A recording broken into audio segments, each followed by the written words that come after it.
Eles uma vez estiveram sob holofotes deslumbrantes, adorados por milhões e imortalizados em rolos de filme. Mas a fama é passageira e o amor de Hollywood raramente é leal. Por trás do glamour, muitas lendas da Era Dourada foram abandonadas pela própria indústria que ajudaram a construir, deixadas para morrer na pobreza, solidão ou completa obscuridade. Estas são as histórias assombrosas de 20 celebridades que morreram sem um tostão e sozinhas, e cujos nomes a história quase esqueceu. Bela Lugosi. Ele era o rosto do medo, o Conde Drácula definitivo, o homem que mudou para sempre a imagem do horror na tela. Mas a vida de Bela Lugosi, após a fama, se transformou em uma sombria tragédia gótica, digna de seus papéis mais icônicos.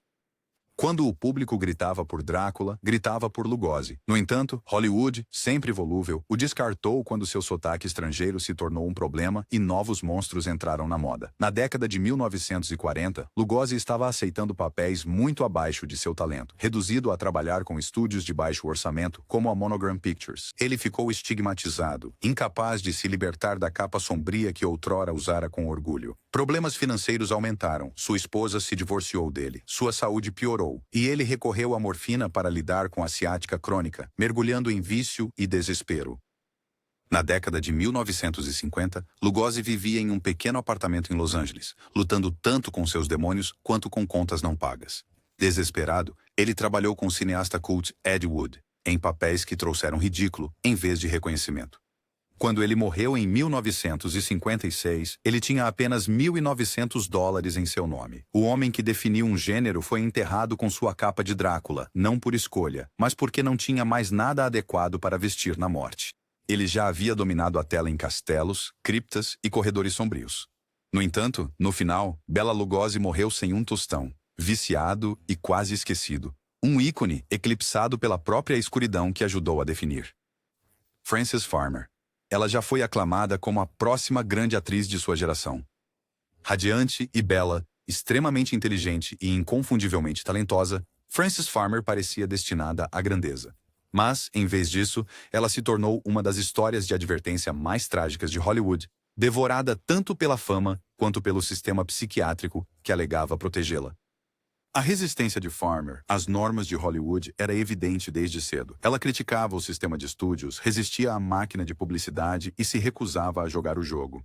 Sua natureza rebelde levou a confrontos com executivos do estúdio, e quando ela começou a mostrar sinais de instabilidade emocional, o mesmo sistema que antes a promovia começou a desmantelá-la. No início da década de 1940, ela foi presa várias vezes. Com sua saúde mental se deteriorando rapidamente, ela foi internada contra sua vontade e, supostamente, submetida a tratamentos brutais. Terapia de choque com insulina, eletrochoque e até uma lobotomia, que foi apenas um boato. Embora este último nunca tenha sido confirmado, seu tempo em hospitais psiquiátricos permanece como um dos capítulos mais sombrios da história de Hollywood. Quando ela finalmente foi liberada, a indústria já tinha seguido em frente. Ela fez pequenas aparições na televisão, mas nunca recuperou seu espaço. Sozinha e lutando com traumas, passou seus últimos anos trabalhando como recepcionista de hotel. Ela morreu em 1970 de câncer de esôfago, longe dos tapetes vermelhos e das luzes de marquises que um dia frequentou. A história de Frances Farmer é um lembrete assombroso do que Hollywood faz com mulheres que se recusam a ser controladas. Uma vez, uma estrela em ascensão, ela morreu não apenas na obscuridade, mas quebrada, silenciada e descartada pelo próprio sonho que um dia personificou. Marie Prevost. Marie Prevost brilhou na tela na era do cinema mudo, com seu timing cômico e charme de garota da porta ao lado, conquistando o público em filmes como The Marriage Circle e Kiss Me Again. Mas fora das telas, a vida de Marie estava se desmoronando de maneiras que poucos podiam ver. Sua morte em 1937 não apenas chocaria Hollywood, mas também a envergonharia. Uma vez, uma estrela de topo na Universal e Warner Bros., a carreira de Prevost vacilou com o advento dos filmes falados. Sua voz não combinava com sua imagem e, pior, sua vida pessoal estava em espiral. Um divórcio doloroso e a morte de sua amada mãe a levaram a uma profunda depressão.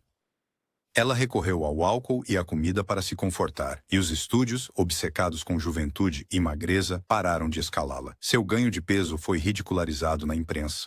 As ofertas secaram. Os amigos desapareceram. Na época de sua morte, ela vivia sozinha em um pequeno apartamento em Los Angeles, sem condições de pagar o aluguel ou comprar mantimentos. Dias se passaram antes que seu corpo fosse descoberto.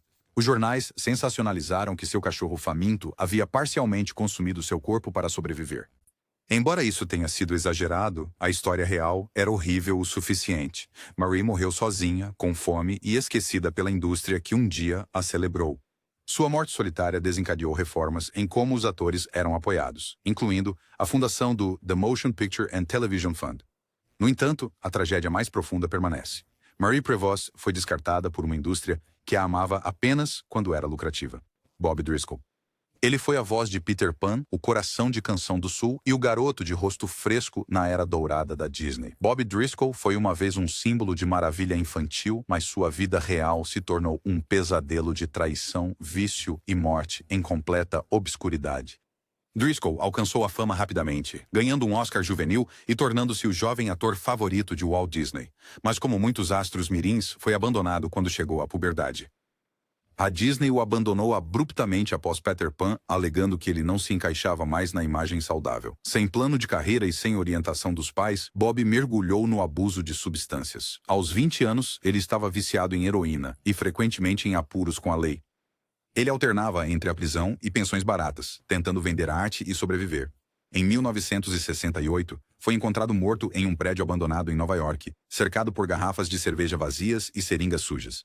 Ele tinha apenas 31 anos. Ninguém identificou seu corpo. Ele foi enterrado em uma cova de indigente, desconhecido até que uma correspondência de impressões digitais revelou a verdade. Bob Driscoll, o menino que nunca quis crescer, morreu sozinho e sem um tostão, descartado como a manchete de ontem. Uma tragédia silenciosa, escondida atrás do brilho da magia da Disney. Hedy Lamarr. Aclamada como a mulher mais bonita do mundo, Hedy Lamarr era mais do que uma estrela de cinema. Ela também era uma inventora genial. No entanto, nem Hollywood nem a sociedade lhe deram o crédito que realmente merecia. E quando as câmeras pararam de filmar, a vida de Lamarr caiu em dificuldades financeiras e isolamento solitário.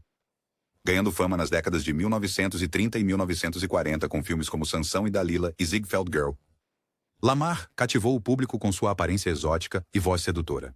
Mas por trás do glamour, ela era profundamente intelectual. Durante a Segunda Guerra Mundial, ela co-inventou um sistema de salto de frequência destinado a prevenir a interferência de rádio inimiga, tecnologia que se tornou a base para o Wi-Fi e Bluetooth modernos. Apesar de sua genialidade, as ideias de Lamarr foram ignoradas, e sua carreira cinematográfica desbotou com a idade. Ela teve vários casamentos fracassados, lutou com dívidas e foi eventualmente presa por furto em seus últimos anos.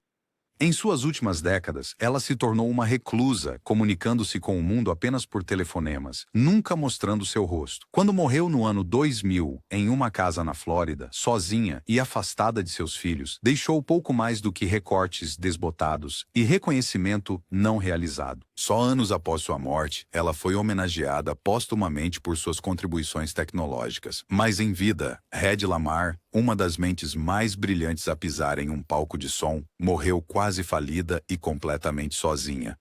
Sammy Petrillo. Ele parecia Jerry Lewis, soava como ele e até agia como ele. Mas a carreira de Sammy Petrillo foi definida por ser uma imitação de segunda categoria.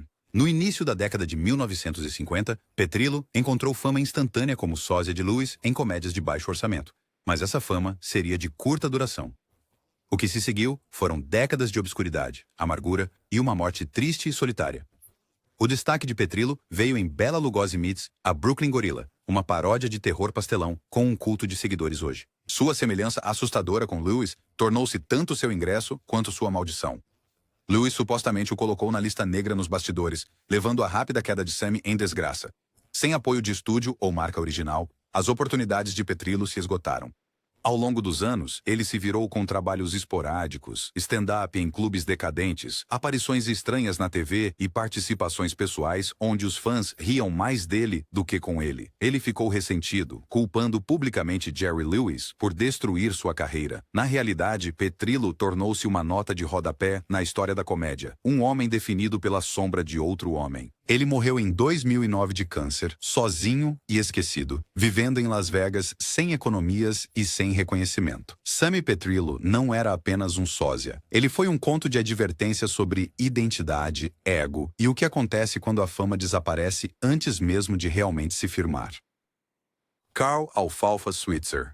Milhões o conheciam como o Travesso Sardento, alfalfa de Our Gang, com o topete e o canto desafinado.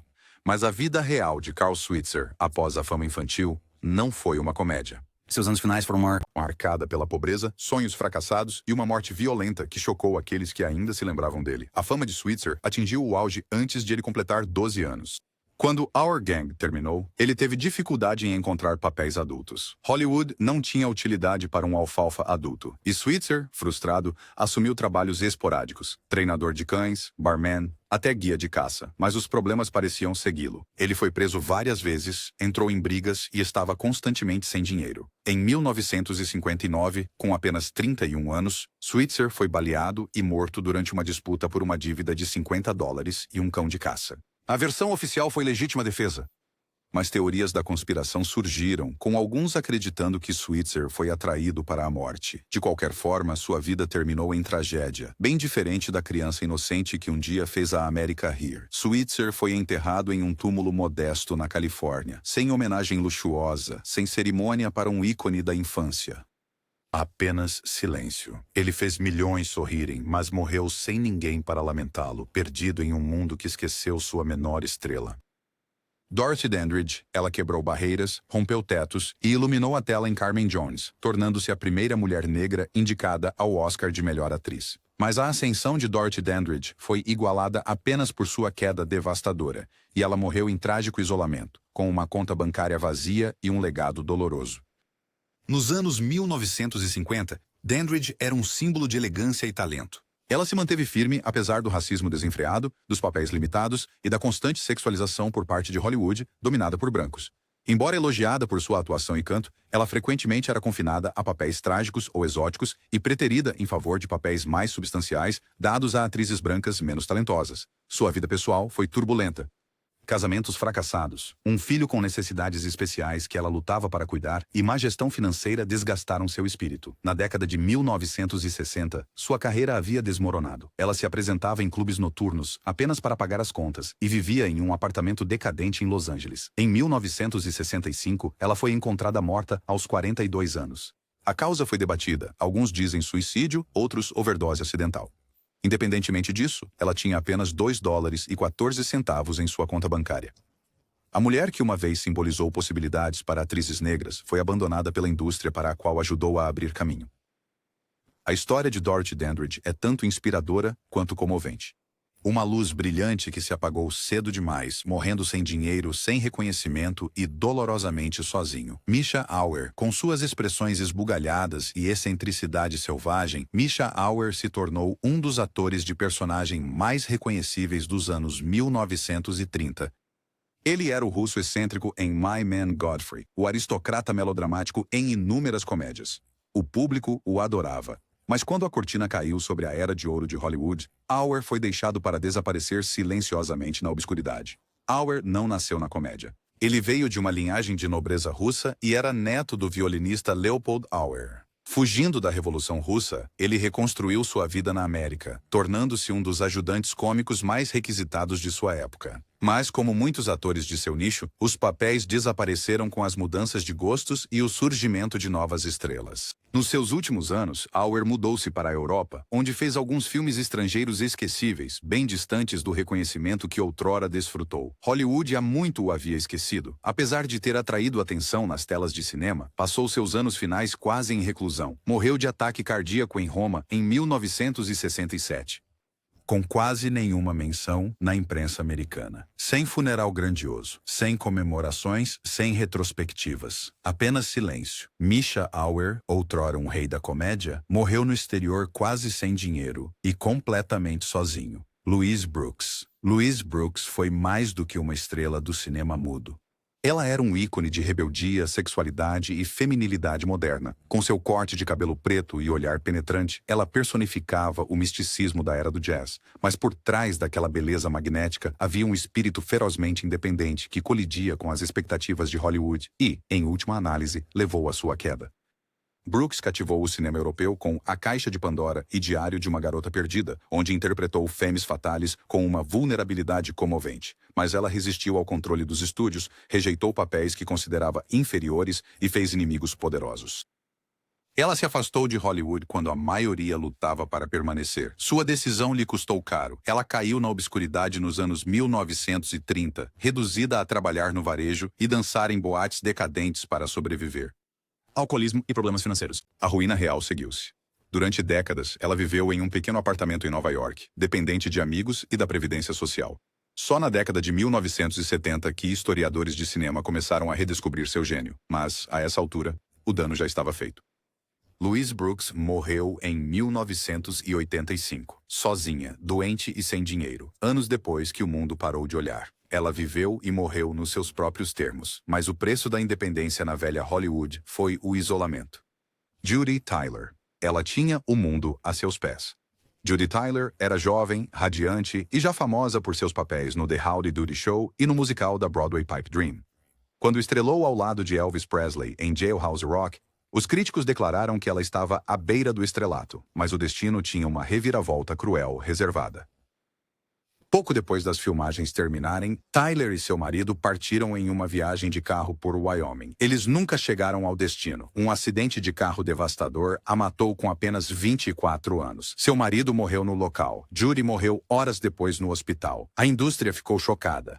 Dizem que Elvis ficou tão abalado com a morte dela que não conseguiu assistir ao filme deles. Tyler se foi antes de poder ver sua própria atuação brilhar na tela. Ela não deixou herança, nem fortuna. Apenas uma vida jovem cheia de promessas interrompida. Como ela morreu antes de alcançar o status de nome conhecido, desapareceu rapidamente da memória pública. Não houve homenagens, prêmios, nem projetos de legado. Judy Tyler morreu sem tempo para construir riqueza ou segurança. Sua história tornou-se um fantasma de Hollywood, assombrando pelo que poderia ter sido. Jean Seberg. Jean Seberg foi a queridinha americana do cinema da Nouvelle Vague francesa, uma musa para diretores como Jean-Luc Godard e a estrela radiante de Acossado. Mas por trás de sua presença icônica e fria na tela, estava uma mulher implacavelmente perseguida por perseguição política, traição e tormento mental. Sua morte não foi apenas solitária, foi aterrorizante.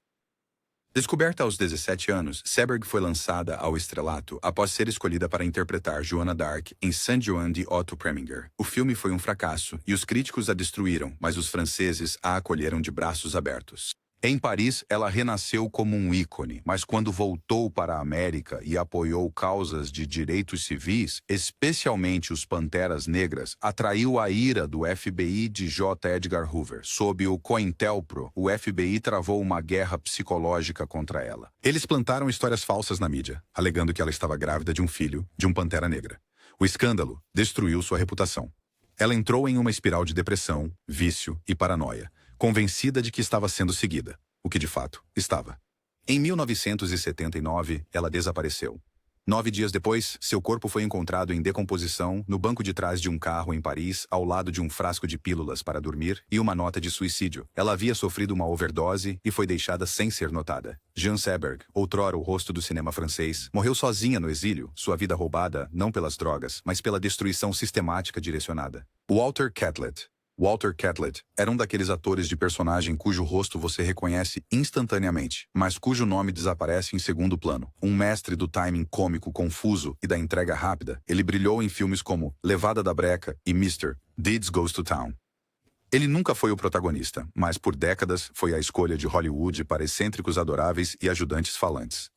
Catlett começou no vaudeville e fez a transição facilmente para o cinema, especialmente com a chegada dos filmes sonoros. Sua voz era sua marca registrada. Ele emprestou seu estilo teatral a mais de 100 filmes e até dublou o Honesto João em Pinóquio da Disney, adicionando um toque distinto à Raposa Astuta. Mas ao contrário das estrelas com poder de atração, Catlett nunca teve um contrato de estúdio suficientemente lucrativo para garantir seu futuro. Ele trabalhou constantemente, mas não de forma lucrativa. À medida que Hollywood evoluiu para a televisão e novos rostos surgiram, os papéis de Catlett diminuíram. Ele desapareceu das listas de elenco, acabando por viver em habitações modestas e sobrevivendo com pequenos cheques de pensão. Sua esposa, também atriz, faleceu antes dele, e ele não tinha filhos para cuidar dele. Ele se afastou da vida pública, seus últimos anos foram tranquilos e despercebidos. Quando ele morreu em 1960, não houve grandes obituários, retrospectivas ou especiais de televisão homenageando suas contribuições. Apesar de décadas de trabalho, ele foi enterrado na obscuridade, com poucos na indústria cientes de seu falecimento. O homem que uma vez entregou risadas com timing perfeito morreu em quase silêncio. A história de Walter Catlett não é apenas sobre obscuridade, é sobre a fragilidade de ser o segundo melhor em uma indústria obcecada por estrelas. Ele era a cola que mantinha muitas comédias unidas, a peça essencial em um quadro maior. Mas quando as risadas pararam, Catlett desapareceu em o vasto arquivo de talentos esquecidos de Hollywood, sem dinheiro, sozinhos e tristemente não lembrados. Florence Lawrence. Florence Lawrence é uma das figuras mais trágicas da história de Hollywood. Não porque fracassou, mas porque foi a primeira a ter sucesso. Conhecida como a Biograph Girl, ela foi a primeira estrela de cinema do mundo. Antes dela, os atores eram anônimos. Ela foi a primeira a ter seu nome promovido, a primeira a se tornar famosa simplesmente por estar na tela. No auge de sua fama na década de 1910, Florence ganhou uma fortuna e era adorada em toda a América. Ela apareceu em quase 300 filmes. Os estúdios usavam sua imagem para atrair o público e aumentar as vendas de ingressos. Mas quando atrizes mais jovens surgiram, a novidade se desgastou. Ela sofreu ferimentos graves em um acidente de dublê e sua carreira nunca se recuperou. Os produtores não a consideravam mais valiosa. Pior, viam sua idade e cicatrizes como desvantagens. Lawrence tentou se reinventar, até inventando sinais de mudança de direção para automóveis e freios mecânicos, embora outros tenham levado o crédito. Seus papéis posteriores em filmes não foram creditados, e ela frequentemente trabalhava como figurante apenas para sobreviver. Má gestão financeira e a falta de royalties a deixaram na miséria. Ela vendia cosméticos de porta em porta e vivia em uma pensão apertada. Em 1938, Florence Lawrence morreu por suicídio. Ela ingeriu pasta de formiga em seu pequeno apartamento em Hollywood, supostamente com apenas algumas moedas em seu nome. A mulher que ajudou a construir todo o conceito de estrelato cinematográfico foi enterrada em uma sepultura de indigente sem marcação por décadas. Só anos depois, a indústria reconheceu sua dívida com ela. Mas, a essa altura, o dano já estava feito.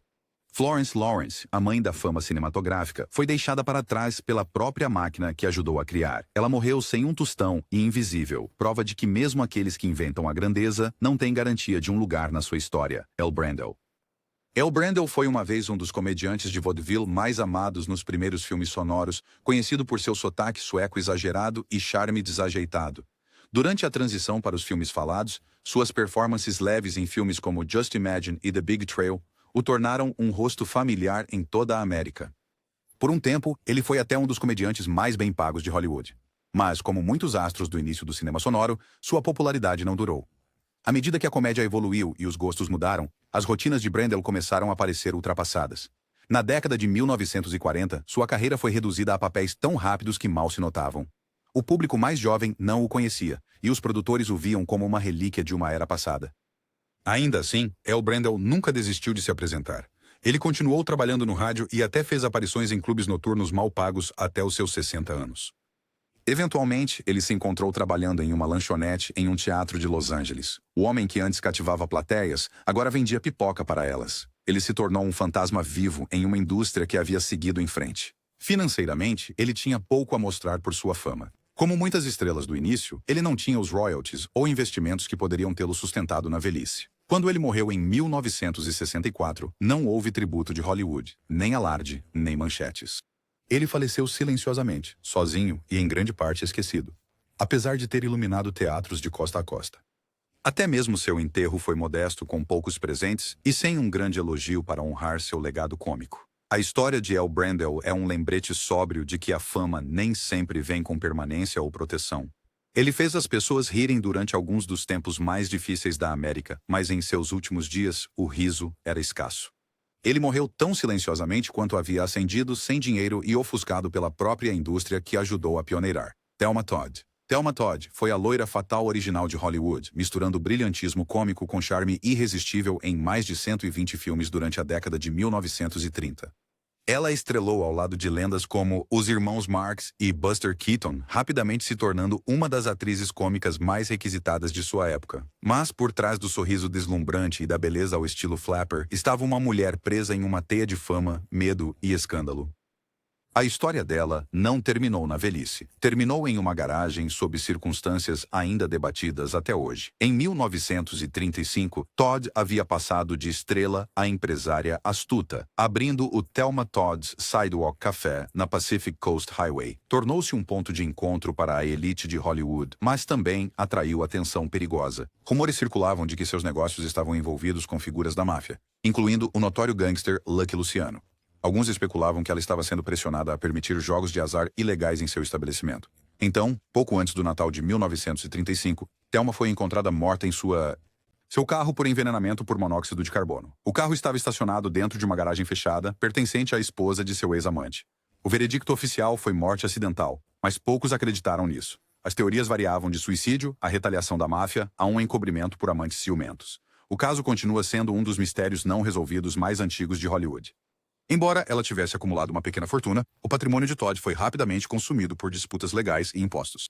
Ela não deixou filhos, nem marido, e poucas pessoas realmente próximas a ela. O estúdio ofereceu pouco apoio após sua morte, ansioso para se distanciar do escândalo. Seu túmulo em Los Angeles é modesto. Seu legado é ofuscado pelo mistério em torno de seus momentos finais. Thelma Todd morreu jovem, rica em fofocas, mas pobre em paz. No final, a atriz conhecida por fazer o público rir saiu do mundo sozinha. Sua morte tão enigmática quanto qualquer filme noir no qual ela nunca chegou a atuar. Patsy Kelly. Patsy Kelly era uma explosão na tela, barulhenta, atrevida e cheia de atitude. Ela deixou sua marca nas comédias dos anos 1930 como a melhor amiga espirituosa, muitas vezes ofuscando os protagonistas com sua entrega destemida e esperteza de rua. Filmes como Top Flat e Pigskin Parade mostraram seu humor rápido, e ela era uma presença constante nas produções de Hal Roach. Mas Hollywood não recompensava mulheres como Patsy por muito tempo. Na década de 1940, o comportamento direto de Kelly e sua bissexualidade aberta a tornaram persona non grata na conservadora Hollywood. Rumores circulavam sobre sua vida privada e a indústria lhe virou as costas. Os papéis secaram. Ela era velha demais para ser fofa, real demais para ser elegante e franca demais para a época. Enquanto outras estrelas poliam sua imagem, Patsy se recusava a fingir e pagou caro por isso. Ela aceitava o trabalho que conseguia encontrar. Pequenos papéis em filmes B esquecidos, spots de rádio, até teatro ao vivo, quando oferecido. Mas os cheques ficaram menores, e na década de 1950, ela estava se virando como podia. Apesar de um breve ressurgimento nos anos 1960, com papéis em O Bebê de Rosemary e The North Avenue Irregulars, sua fama nunca retornou. Ela vivia modestamente em um apartamento com aluguel controlado, supostamente sem aquecimento ou eletricidade confiável. Quando faleceu em 1981, sua morte mal foi noticiada pela imprensa. Sem grandes retrospectivas, sem revival de seus filmes. Os estúdios que antes estampavam seu rosto em cartazes ignoraram seu capítulo final. Suas cinzas foram espalhadas, sem uma lápide para visitar.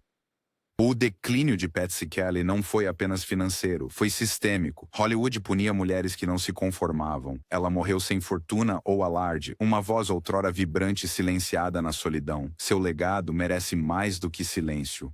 Merece risos, orgulho e um lugar no cânone das estrelas que se recusaram a seguir as regras. Paul Fix.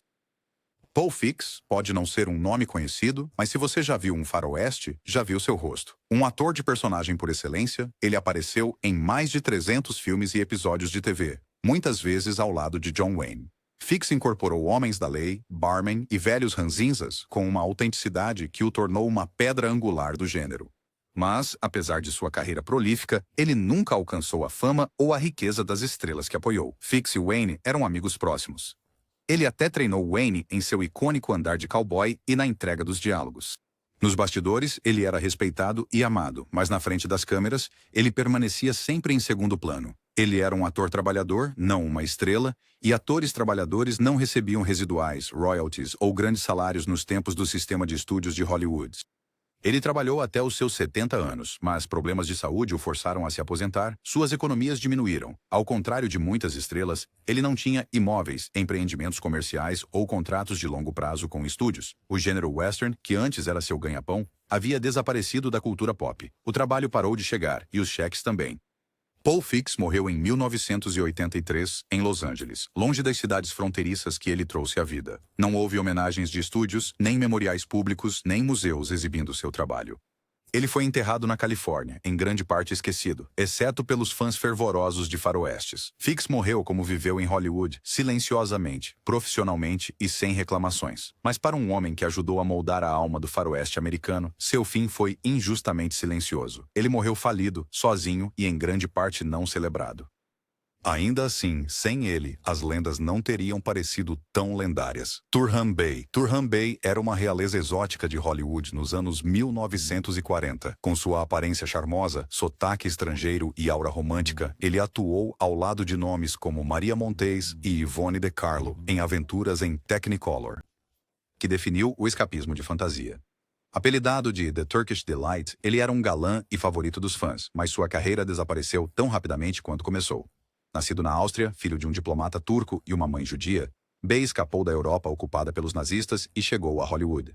Seu passado misterioso o tornou perfeito para papéis em filmes como Alibaba e os 40 Ladrões e A Tumba da Múmia.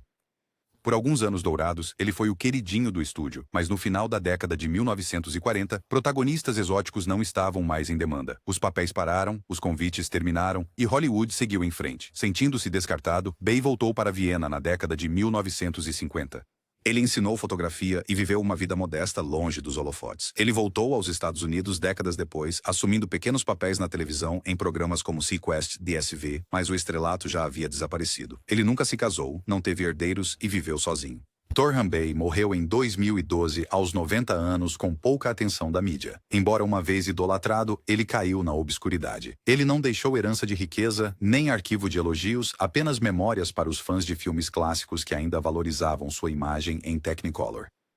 A queda de Turhan Bey não foi dramática. Foi lenta, silenciosa e invisível. Ele morreu silenciosamente. O Turkish Delight da Hollywood de outrora, agora um fantasma no grande palácio do cinema, lembrado apenas por aqueles que ainda sonham em cores. Evelyn Nesbit, antes de Hollywood, antes mesmo do boom do cinema mudo, Evelyn Nesbit era o rosto do escândalo. Modelo, corista e atriz, ela foi a primeira It Girl da América, a mulher que provocou o julgamento de assassinato mais infame do início do século XX. Mas enquanto sua imagem vendia milhões de jornais, sua vida se desmoronava em ruínas. A beleza de Nesbit fez dela uma musa para artistas como Charles Dana Gibson e James Carroll Beckwith. Ela se tornou uma estrela do cinema inicial e do vaudeville. Mas sua fama explodiu quando seu ex-amante, o arquiteto Stanford White, foi assassinado por seu ciumento marido milionário, Harry Tall, em 1906. O julgamento do século foi manchete por anos. Embora ela tenha tentado capitalizar a atenção com atuação e memórias, sua reputação ficou para sempre manchada. Ela era vista mais como um escândalo do que uma estrela. Hollywood eventualmente se distanciou, e na década de 1920, sua carreira estava morta. Ela lutou contra o vício, múltiplos casamentos fracassados e criou um filho sozinha. Nas décadas de 1950 e 60, Evelyn vivia em pensões, sobrevivendo com a previdência social e pequenos royalties de suas primeiras aparições em filmes.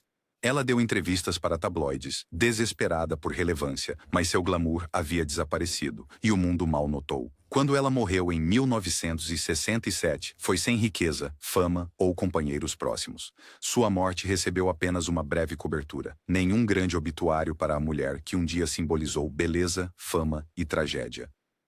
Evelyn Nesbit morreu como a musa esquecida do mundo, sem um tostão, descartada e estranhamente profética do que se tornaria um padrão recorrente em Hollywood. Elas viveram uma vez no brilho da fama, adoradas por milhões, mas morreram nas sombras, sozinhas e sem um tostão. Suas histórias são mais do que contos de advertência. São lembretes da natureza passageira da fama, de como os holofotes se apagam. Ao lembrá-los, honramos o brilho que Hollywood tentou esquecer.